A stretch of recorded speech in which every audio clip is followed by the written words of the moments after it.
Meet Mary Ann. Isn't she pretty? But you know what? Mary Ann once participated in a contest that was titled The Ugliest Woman.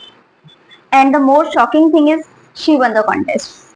So hello and welcome back to the series बीमारी की जानकारी part 6 और आज हम बात करने वाले हैं एक रेयर हार्मोनल डिसऑर्डर की जिसने मैरी एन की जिंदगी बदल दी। सिर्फ मैरी एन ही नहीं, कुछ और ऐसी फेमस पर्सनैलिटीज भी हैं जिनको ये सेम डिसऑर्डर है, जिसके एग्जांपल्स हम आगे देखेंगे। Mary Ann was happily married and had 4 kids. She was also a nurse by profession. But soon after her husband's death, Mary Ann ने अपनी बॉडी में कुछ unusual changes नोटिस किए। Initially ये changes उन्होंने इग्नोर किए, but later on जब ये symptoms बढ़ने लगे, then she went to the doctor and she was diagnosed with the rare medical condition called acromegaly. Look at this picture now. Can you believe she is the same woman, Mary Ann? But now she is crowned as the ugliest woman in the Britain. अब बात करते हैं कि acromegaly होता किस वजह से है। तो acromegaly is most commonly caused by the tumour of pituitary gland.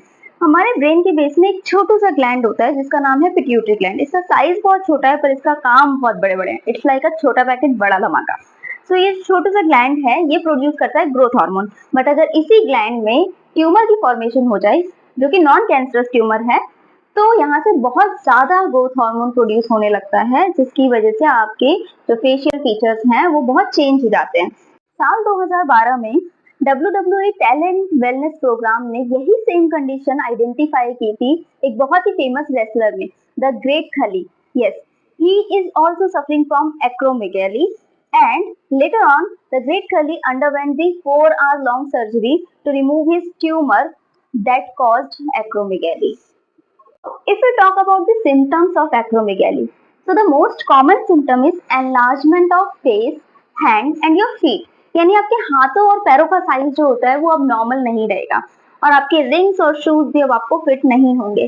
साथ साथ फेशियल फीचर्स कुछ इस तरह से चेंज हो जाते हैं। अगर आपने द ग्रेट खली का बिल्ड देखा है तो आपको समझ आ रहा होगा कि यहाँ पे जॉ बहुत प्रोमिनेंट है, फोरहेड बहुत ब्रॉड है और इवन नोज भी बहुत नॉर्मल साइज की नहीं है। टंग जो है वो एबनॉर्मली लॉन्ग हो जाती है, वॉइस बॉक्स बढ़ जाता है जिसकी वजह से आपकी आवाज भी चेंज हो जाती है।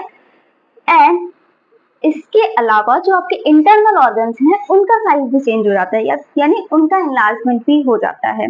जॉइंट में पेन रहता है, आप हमेशा थका थका फील करते हो और सीरियस कॉम्प्लिकेशन हो तो आपको ब्लड प्रेशर और कार्डियक डिजीजेस भी हो सकती हैं। लास्टली हम बात करते हैं इसके डायग्नोसिस और ट्रीटमेंट की। डायग्नोसिस के लिए हम कुछ टेस्ट यूज कर सकते हैं जैसे कि हार्मोन टेस्ट। हार्मोन टेस्ट से हम आपकी बॉडी के जीएच लेवल यानी ग्रोथ हार्मोन के लेवल को डायग्नोस कर सकते हैं। अगर वो एबनॉर्मली हाई है it means it confirms that you have acromegaly. दूसरा टेस्ट है हमारा एमआरआई। एमआरआई से हम पिट्यूटरी ट्यूमर को डायग्नोस कर सकते हैं। अगर हम बात करें ट्रीटमेंट की तो ट्रीटमेंट में सबसे कॉमन ट्रीटमेंट होता है सर्जरी। सर्जरी परफॉर्म की जा सकती है ट्यूमर को रिमूव करने के लिए। बट अगर सर्जरी नहीं हो सकती तो उस केस में हम मेडिकेशंस यूज करते हैं, medications to stop the action of growth hormone. और लास्टली अगर ये दोनों ही ट्रीटमेंट फेल हो जाते हैं तो हम यूज करते हैं रेडिएशन थेरेपी। रेडिएशन थेरेपी जो है वो ट्यूमर सेल को किल करने के लिए यूज कर सकते हैं। तो द वर्स्ट पार्ट इज कि एक्रोमेगैली में जो फिजिकल चेंजेस आ चुके हैं उसको हम रिवर्स नहीं कर सकते, but the good part is कि हम एक्रोमेगैली को अगर टाइमली डायग्नोस कर लें तो इसे कंट्रोल जरूर कर सकते हैं। So this is all about acromegaly. If you like this video, don't forget to share, subscribe and comment.